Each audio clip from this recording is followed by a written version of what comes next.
Bonsoir à tous, bienvenue, deuxième heure de notre édition spéciale en direct sur i24 News. Ce ne sont pas moins de 4 nouveaux invités qui nous ont rejoints à l'instant. Les voici, Nathanaël Smadja, bonsoir et bienvenue, combattant réserviste de Tsahal et porte-parole de Dor HaNitzachon. David Allouche est également avec nous, bonsoir et bienvenue, vous êtes analyste financier, spécialiste des USA, vous avez vécu une vingtaine d'années, si je ne m'abuse, sur place. Et puis à Paris, en direct de nos studios, c'est Jean Messia ce soir qu'on a le plaisir de retrouver. Bonsoir et merci, président du Cercle de réflexion Vivre Français, face à Yves Deré. Bienvenue Yves et merci, vous êtes rédacteur en chef de Forbes France. Alors on le disait tout à l'heure, Israël tourne la page de 12 jours de confrontation avec l'Iran. Retour plus rapide peut-être que prévu à la normale pour ce qui est de l'activité dans l'ensemble du pays, les écoles notamment. En revanche, la réalité c'est aussi celle d'une autre guerre qui ne fait que se prolonger à Gaza depuis plus de 20 mois. Bonsoir Stéphane Goldin, vous êtes notre envoyé spécial dans le sud d'Israël ce soir, le cœur brisé des Israéliens. Stéphane, qui pleure, 7 soldats, on le disait, de Tsahal tombés à Khan Younes hier soir, l'un des plus lourds bilans depuis longtemps. Oui, un très lourd bilan, David, avec cette triste annonce de 7 soldats qui sont tombés hier à Khan Younes. 7 soldats du génie de l'unité du bataillon 605 qui faisaient leur travail de casser, de frapper, de démanteler des tunnels du Hamas, des bâtiments liés à l'organisation Hamas. Ces soldats sont retournés dans leur transport, dans leur véhicule de transport. Un terroriste s'est approché du véhicule, il a mis une mine sous ce véhicule et le véhicule a pris feu.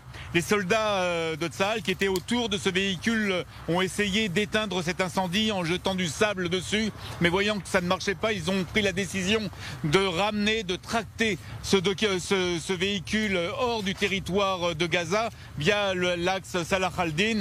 Malheureusement, ce véhicule continuait à flamber, il n'y a que arrivé sur le territoire israélien où les pompiers ont fait leur travail, ont éteint l'incendie. Malheureusement, les 7 victimes ont été brûlées vives dans leur véhicule et c'est vrai que l'identification du coup a pris énormément de temps. Alors c'est vrai que beaucoup de questions se posent sur cet accident tragique parce que normalement chaque véhicule de Tsahal, au moment où il est arrêté en territoire ennemi, en général, il y a d'autres unités qui se mettent autour pour sécuriser le véhicule et pour regarder si personne ne s'approche du véhicule. Or là, concrètement, il n'y avait personne autour de ce véhicule. Donc une enquête a été diligentée par Tsahal pour savoir où a été l'erreur, à quel niveau du commandement s'est passée l'erreur, parce que c'est quelque chose d'inacceptable de perdre 7 soldats, j'allais dire bêtement, accidentellement, de cette façon.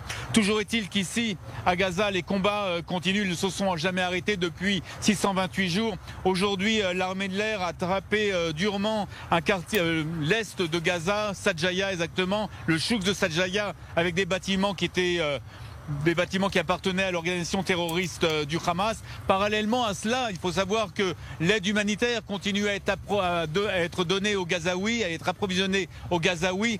Mais c'est vrai que beaucoup ici de gens se posent la question, beaucoup de soldats que nous avons pu rencontrer aussi nous posent cette question et nous disent clairement, voilà, il y a eu un cessez-le-feu entre l'Iran et Israël, mais concrètement ici, la guerre ne s'arrête pas. Il y a toujours 50 otages du côté de Gaza dans les mains du Hamas et pour le moment, nous faisons tout ici, en tout cas, pour amener ces 50 otages sur le territoire israélien et aussi éliminer le Hamas. Israël qui entend garder le cap évidemment de la libération de ces otages à Gaza. Merci beaucoup Stéphane Goldin. Depuis le sud d'Israël ce soir, Nathanaël Smadja, justement un petit commentaire parce que vous connaissez bien le terrain. Malheureusement à Gaza, il n'y a pas d'assurance touriste évidemment, il y a un danger omniprésent partout. Il y a un danger omniprésent, mais je pense qu'on pourrait mettre une petite réflexion sur le fait que ce soit un véhicule blindé. À l'intérieur d'un véhicule blindé, on a beaucoup de mal de voir la protection proche, puisque on est dans une zone qui est fermée, on est confiné à l'intérieur. Et au début de l'opération de Gaza, l'ordre était de se déplacer seulement en véhicule blindé. Et au fur et à mesure qu'on a pris plus de confiance sur le terrain, on a commencé à se déplacer avec des véhicules ouverts, avec moins de blindage, mais beaucoup plus rapide. Et on a pu se déplacer plus facilement et plus en sécurité finalement. Le véhicule en lui-même, c'est un Puma, c'est un véhicule qui est vraiment ancien, qui est un des restes de la guerre de Kippour, qu'on a récupéré des Syriens de la guerre de Kippour, qui a été aménagé pour le génie. Et en fait, cet événement, il est tragique, mais c'est un événement, on dit en hébreu, Teuna Miftaït, c'est-à-dire c'est quelque chose opérationnel. Il faut pas en déduire des conclusions stratégiques. Pas forcément des erreurs ou des pas forcément pas forcément prendre des conclusions stratégiques. Aujourd'hui, Israël continue à se battre à Gaza. On se bat pour libérer les otages, pour éliminer le Hamas. Et nous avons des combattants qui sont valeureux, qui ont beaucoup de force, beaucoup de motivation. Et c'est ce qu'il faut dire aux familles, aux civils aujourd'hui. Ces soldats ne sont pas morts pour rien, ils sont peut-être morts dans un accident, peut-être quelque chose qui aurait pu ne pas arriver, qui aurait dû ne pas arriver, mais il y a quand même un but pour ce combat et nous continuons à le combattre à tout prix. On sait pourquoi on se bat, effectivement, guerre existentielle déclenchée par le Hamas le 7 octobre. On va parler maintenant évidemment de cette guerre de 12 jours qui est un petit peu éclipsée, c'est vrai, celle de Gaza. Jean Messia, votre avis sur ce qui s'est passé entre Israël et l'Iran, est-ce qu'on peut dire qu'il y a un avant et un après? Qu'est-ce qui aura changé pour vous à l'issue de cette guerre de 12 jours? Écoutez, ce qui a changé, c'est que l'Iran semble avoir été édenté de sa capacité militaire nucléaire. Donc ça, évidemment, c'est une très bonne nouvelle et ça permet, on va dire, d'envisager à court terme une région plus pacifiée. Bon, est-ce que cette guerre de 11 jours règle définitivement le problème? Pas du tout. Parce que le problème, ce ne sont pas les armes nucléaires du régime des Mollahs. Le problème, c'est le régime des Mollahs. Et donc, vous savez, contre le Hamas, par exemple, il y a plusieurs guerres que Israël a menées depuis l'an 2000. Et à chaque fois, effectivement, ces guerres se sont traduites par un affaiblissement du Hamas. Mais qu'est-ce qui s'est passé le 7 octobre ? Le Hamas est revenu encore plus fort. Donc vous savez, un totalitarisme, lorsque vous lui brisez les reins et lorsque vous lui arrachez les dents, il a la fâcheuse habitude de voir ses dents repousser. Et parfois de manière encore plus forte que précédemment. Donc moi, si vous voulez, je suis satisfait que cette guerre s'achève, mais je dis que ça n'est que partie remise. Le problème n'est pas définitivement réglé. Le fondement du problème n'est pas réglé. D'accord avec ça, Yves Doré, c'est-à-dire qu'on est dans un répit temporaire. De quoi ça va dépendre, d'après vous, de la reprise des hostilités? Le temps que l'Iran se réarme, récupère un petit peu de ses coups reçus? La question est posée à moi, parce que j'entends des Doré, voilà, oui, c'est à vous. C'est pour moi? Oui, c'est pour moi. D'accord. Non, je ne pense pas qu'on est dans une période de répit. Je pense que il y a un coup d'arrêt a été donné. L'opération israélo-américaine finalement était extrêmement puissante, et je pense que les Iraniens vont et le régime des Mollahs dont parlait à l'instant Jean Messia va devoir se préoccuper de ce qui se passe en interne, parce que là, en fait, d'abord ils sont très inquiets par la pénétration de leur appareil sécuritaire par les services israéliens, qui avaient un degré d'information sur ce qui se passe en Iran au plus haut niveau qui était assez insensé. Et donc l'ayatollah Khamenei est terré dans son bunker. Visiblement, il ne parle plus à personne, il passe par des intermédiaires, parce qu'il est inquiet pour sa vie. Donc je pense que là, et puis il y a la population iranienne qui a vu tout cela, qui pendant la guerre forcément ne s'est pas manifesté, parce que pendant une période de guerre on ne se désolidarise pas de son gouvernement, mais qui maintenant que le feu a cessé va peut-être, on l'espère en tout cas, se lever et demander des changements dans ce régime, parce que ce régime a montré toutes ses failles, et ces failles sont multiples. Donc je pense que la préoccupation des Mollahs, ça va être la survie de leur système et comment contenir une population qui pourrait éventuellement se révolter. Donc je ne crois pas à un répit avant de nouvelles frappes.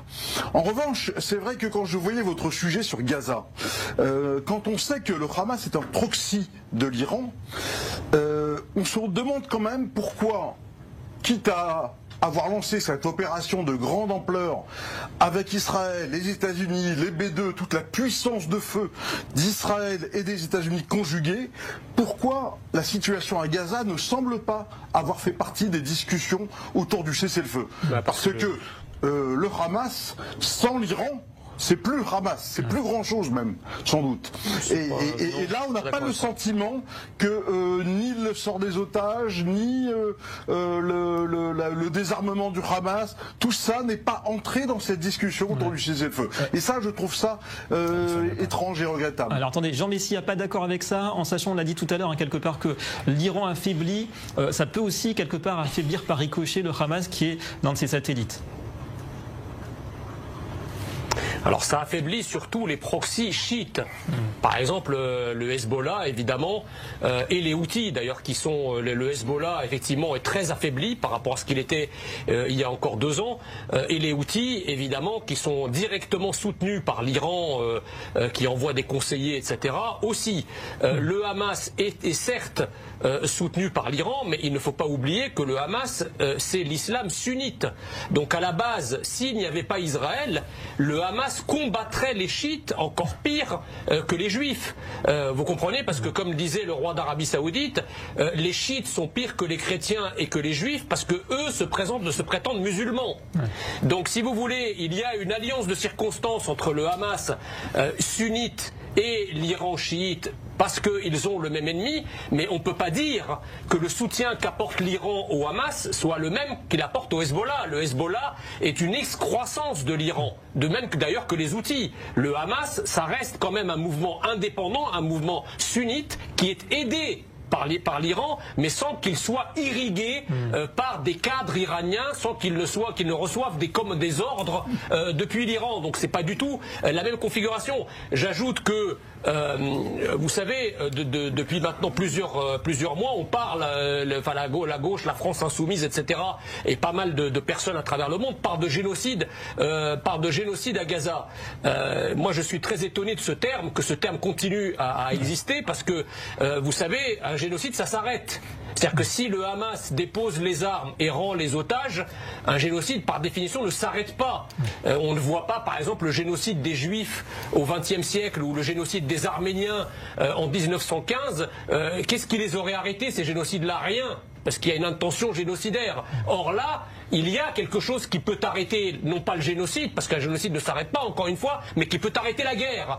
Or, le Hamas, en continuant le combat et en instrumentalisant sa population, comme il le fait en refusant de rendre les otages, il ne fait que perpétuer la guerre. La guerre, ça fait des victimes, et effectivement, ça permet ensuite de dire que ce mensonge, cette escroquerie des temps modernes, qu'est le terme génocide appliqué à ce qui se passe à Gaza. À Gaza, il y a une guerre qui est meurtrière, mais il n'y a pas de génocide. Voilà, comme vous le dites, un seul Israël peut unir momentanément sunnites et chiites. Commentaire sur ça, David Alouche? Oui, rapidement, c'est H.R. McMaster, qui était le conseiller à la sécurité de Trump dans son premier mandat, disait depuis le 11 septembre 2001, on a des problèmes à transformer nos victoires militaires en succès diplomatique. Et je crois qu'à la base, c'est le respect de la vie humaine. C'est-à-dire que dans la mesure où on a affaire à que ce soit l'Iran ou que ce soit le Hamas qui va mettre ses populations en danger pour la cause et sans aucun problème moral, de toute façon on aura toujours ce problème. C'est-à-dire qu'on est en 2025, on a fêté les 77 ans d'Israël il n'y a pas très longtemps et on a toujours de manière complètement aberrante des discours qui consistent à dire le droit d'Israël à exister, alors qu'Israël a gagné toutes les guerres les unes après les autres qui lui ont été imposées et qui lui ont été imposées. Donc en fait on arrive dans une situation en fait où c'est le problème qui se pose avec l'Iran, le problème qui se pose avec le Hamas, c'est que grâce à la guerre de 12 jours on a réussi à une certaine déterrence, je sais très bien comment on dit en français, mais si vous voulez, on a fait peur à l'Iran. Et je crois que la dissuasion est de retour. On a réussi à dissuader l'Iran, on a réussi à dissuader le Hezbollah, on a réussi à dissuader la Syrie, et alors qu'il n'y a toujours pas de dissuasion par rapport au Hamas. Je pense que la chose la plus importante qui a été dite de ces 2 dernières semaines, c'est Donald Trump qui a dit aujourd'hui, s'il faut retourner, on y retournera. Ouais, c'est vrai que alors ça reste ambigu, mais en tout cas, c'est ce qu'on dit un petit peu tout à l'heure, c'est-à-dire que c'est presque plus facile de remporter une victoire contre l'Iran que contre le Hamas. C'est beaucoup plus complexe, en tout cas, la guerre contre le Hamas. J'aimerais rebondir sur le terme de la guerre des 12 jours. Ça me rappelle la guerre des 6 jours. Ah oui, c'est ce qu'on disait tout à l'heure. La guerre des 6 jours aussi, c'est un grand accomplissement militaire qui finalement n'arrive pas à une grande victoire contre le monde arabe. Pendant la guerre des 6 jours, Israël a récupéré le Sinaï, c'est tombé aux mains des Égyptiens. à récupérer le Golan, c'est reconnu seulement par Israël et par les Américains. On a la Judée-Samarie, ça reste encore un problème jusqu'à aujourd'hui. À Jérusalem et la Judée-Samarie qu'on n'arrive pas. Israël, et je l'avais mis sur mon statut WhatsApp, on sait faire un 6-0 à la mi-temps, mais on est capable de perdre la coupe sur un corner pendant les arrêts de jeu. Et en fait, c'est notre problème de ne pas arriver à vraiment mettre définir un objectif de long terme, stratégique. Maintenant, on parle de l'attaque en Iran. J'étais sur le plateau le 12. C'est pas très vrai. Vous avez quand même obtenu un accord de paix avec l'Égypte. Oui, mais un accord de paix qui est sur le papier. Au final, géopolitiquement, on a conquéri le Sinaï pour finalement qu'il arrive aux mains de l'Égypte. Peut-être qu'on a eu la paix derrière. C'est un accord de paix, mais parce que c'était la doctrine israélienne de l'époque. On échangeait des terres contre la paix. Oui. Alors aujourd'hui, un autre changement, c'était le troisième point que je voulais aborder. Le deuxième point, le premier que je voulais aborder, mais que je vais dire en deuxième, c'est déjà de remercier Hachem. Je suis arrivé ici le jeudi avant l'attaque, j'avais dit avec l'aide d'Hachem on y arrivera, et c'est le moment de remercier vraiment l'Éternel de nous avoir protégés pendant ces 12 jours et de nous avoir apporté cette victoire-là. C'est une grande victoire, il faut remercier. Ouais. Le troisième point... Pas le seul, le Premier ministre aussi l'a fait. Oui, beaucoup de Juifs l'ont fait. Et le troisième point, c'est ce qu'a dit M. Messia, le changement de paradigme israélien. Aujourd'hui, on a beaucoup plus peur d'attaquer Israël. Il vaut mieux chercher à faire la paix avec Israël que chercher à attaquer Israël. Et ça, c'est ce que dit la Syrie peut-être, en tout cas ce que pensent les Syriens, entre autres, et même les Libanais, en tout cas au niveau du gouvernement. Sans le dire. On est dans une décision spéciale, on est 5 interlocuteurs. Franchement, c'est vraiment compliqué le Moyen-Orient parce que la Syrie aujourd'hui c'est le Joulani, c'est Al-Qaïda, alors que le Qatar c'est les frères musulmans. On a vraiment une vraie salade, mais on retrouve dans cette guerre des 12 jours l'ADN d'Israël, c'est de faire des guerres rapides, préventives, mais au final... Qu'est-ce que ça donne? Ça nous laisse un petit goût amer. Comme quoi, il faut prévoir l'après. Alors, on va faire une parenthèse parce que le chef d'état-major de Tsahal s'est exprimé il y a quelques minutes et Eyal Zamir, on va écouter ce qu'il a dit donc au sortir de ces 12 jours de guerre face à l'Iran. Citoyens d'Israël, hier, durant une évaluation de la situation sécuritaire, nous avons appris la mort terrible de 7 de nos soldats durant la guerre à Gaza. C'est mon devoir en tant que chef d'état-major d'être face à vous en temps de succès et durant les heures les plus difficiles. Je présente mes condoléances aux familles de ces soldats en mon nom et en celui de Tsahal. Ces soldats sont tombés pour la sécurité d'Israël. Concernant l'opération Rising Lion en Iran, c'était une mission claire. Éliminer la menace existentielle qui pesait sur Israël. Après 12 jours, je peux vous dire qu'après cette guerre sans précédent, nous avons atteint avec succès tous les objectifs de Tsahal. L'objectif de l'Iran était clair, détruire Israël, c'était leur plan. Le régime iranien avait 3 étapes pour y arriver. D'abord le programme nucléaire qui avait atteint un stade crucial, puis le programme balistique avec des milliers de missiles. Et le dernier, l'élimination d'Israël. Nous avons infiltré le territoire sur plusieurs fronts, nous nous sommes battus pour notre existence et nous continuerons à le faire. Nos premières frappes ont surpris l'ennemi et ont été cruciales. Nous avons atteint toutes les cibles que nous avions prévues et même plus que cela. D'après nos renseignements et d'après nos experts nucléaires, les dommages causés au programme nucléaire iranien sont très conséquents et durables. Nous avons frappé les infrastructures principales, les sites secondaires et de nombreuses autres cibles. Le programme nucléaire a subi un coup très important. Nous avons prouvé notre détermination et nous ne laisserons pas l'Iran développer l'arme nucléaire. La collaboration avec les Américains était primordiale et stratégique. Citoyens d'Israël, la résilience dont vous avez fait preuve a été admirable. Elle est cruciale pour affronter ensemble nos ennemis et les défaire. Nous sommes une nation merveilleuse et l'armée continuera à se battre pour protéger notre nation. Et nous continuerons également à nous battre pour amener les 50 otages encore entre les mains du Hamas et défaire le Hamas. La détermination affichée d'Eyal Zamir, le chef d'état-major de Tsahal, qui s'est exprimé il y a à peine quelques minutes. Alors, depuis l'annonce du cessez-le-feu hier entre Israël et l'Iran, on ne compte plus les déclarations de Donald Trump. Tant le président américain aura été bavard, de Washington à La Haye, aux Pays-Bas, il aura tout dit, ou presque, au sujet de la récente guerre, tout et même parfois son contraire. Christopher Barola.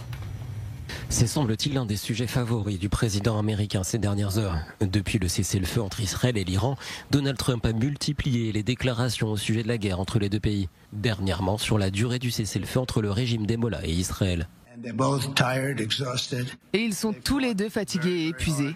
Israël et l'Iran se sont battus avec acharnement et une violence extrême. Tous les deux étaient très satisfaits de rentrer chez eux. Est-ce que la guerre peut reprendre? Je suppose qu'un jour peut-être oui, et peut-être même bientôt. Le sujet du nucléaire iranien a également été abordé. Si les diplomaties européennes poussent pour un accord, Le président américain affirme qu'il n'est plus forcément nécessaire.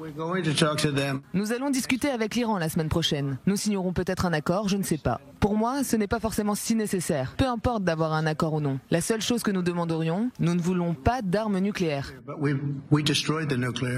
Mais nous avons détruit l'arme nucléaire, nous l'avons fait exploser. Elle est complètement détruite. Donc je ne suis pas très attaché à un accord.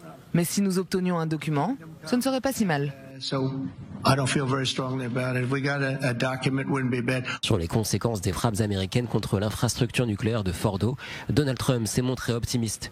Il affirme que la destruction serait totale. Je pense qu'Israël va nous le dire très bientôt.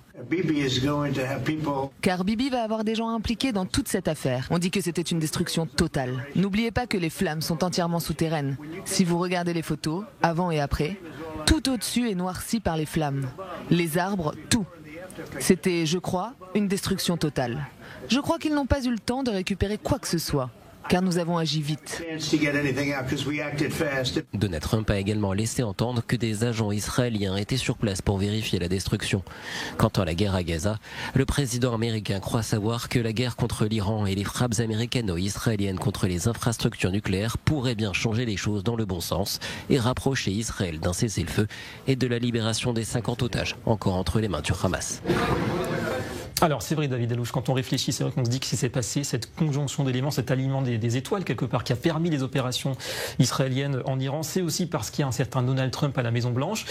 Est-ce que ça aurait été possible par exemple sous Joe Biden une telle séquence? Il y a plusieurs choses qui rentrent en compte. Déjà, il y a une lettre de l'ambassadeur Mike Huckabee qui était connu d'ailleurs pour être un guide touristique à Jérusalem pour lever des fonds pour ses œuvres caritatives. Donc Mike Huckabee, il est venu plus de 100 fois en Israël avant d'être nommé ambassadeur. Il aurait écrit une lettre à Donald Trump en disant écoutez la voix de Dieu pour vous guider. Sur Trust aussi, on a pu voir cette publication. Donc ça, il y a un contexte où Trump pense que la tentative d'assassinat, ça a été vraiment pour lui aussi un déclencheur, qu'il avait quelque chose à faire et qu'il devait protéger. Un message d'en haut pour dire voilà, tu as un rôle historique. Tout à fait. Mais ce qui est le plus intéressant, ce que j'ai remarqué sur un plan très factuel et très tangible, c'est que le cessez-le-feu du 24 novembre avec le Hezbollah n'a pas empêché Israël. Il y a eu entre 350 et 400 sorties aériennes depuis le 24 novembre, donc ça fait en 7 mois, contre le Hezbollah. À chaque fois qu'il y a un danger quelconque, que ce soit un missile ou que ce soit un tireur ou quelque chose, il y a une sortie. Et donc, on compte entre 350 et 400 sorties. Quant à la Syrie... En plus des sorties terrestres et des opérations militaires terrestres sur le terrain, où Israël garde le terrain et ne se laisse pas... Tout à fait, jusqu'au Litanie, ça c'est une chose. Et la deuxième chose, c'est que avec la chute du régime syrien, là on a un nouveau patron en Syrie qui a clairement annoncé que Israël avait accès à l'espace aérien syrien, avait accès au territoire syrien si nécessaire, et qui, dit-on, voudrait joindre les accords d'Abraham. Et donc on est arrivé en fait à un état où l'Iran est devenu le proxy de l'Iran, c'est-à-dire que l'Iran est devenu l'ombre de lui-même, et tous les Houthis qui avaient fait des grandes déclarations pendant la semaine ne sont pas intervenus. Le Hezbollah... En tout cas, l'Iran et son axe aussi qui ont perdu beaucoup de plumes, on va le dire, depuis effectivement moins de 2 ans maintenant. Votre avis à Paris, Yves Derey peut-être, parce que c'est vrai que Israël a beaucoup, en tout cas son Premier ministre a beaucoup misé sur Donald Trump. Est-ce qu'il n'est pas temps déjà de penser à l'après? Dans 3 ans et demi, ce sera plus Donald Trump, ce sera un républicain ou un démocrate qui sera peut-être beaucoup plus hostile à cette alliance. Quand on regarde la chronologie des événements, Israël n'a pas tant que ça misé sur Donald Trump. Donald Trump, il était, je vous le rappelle, entré dans un cycle de négociation avec l'Iran. Quand Israël a pris la décision de frapper.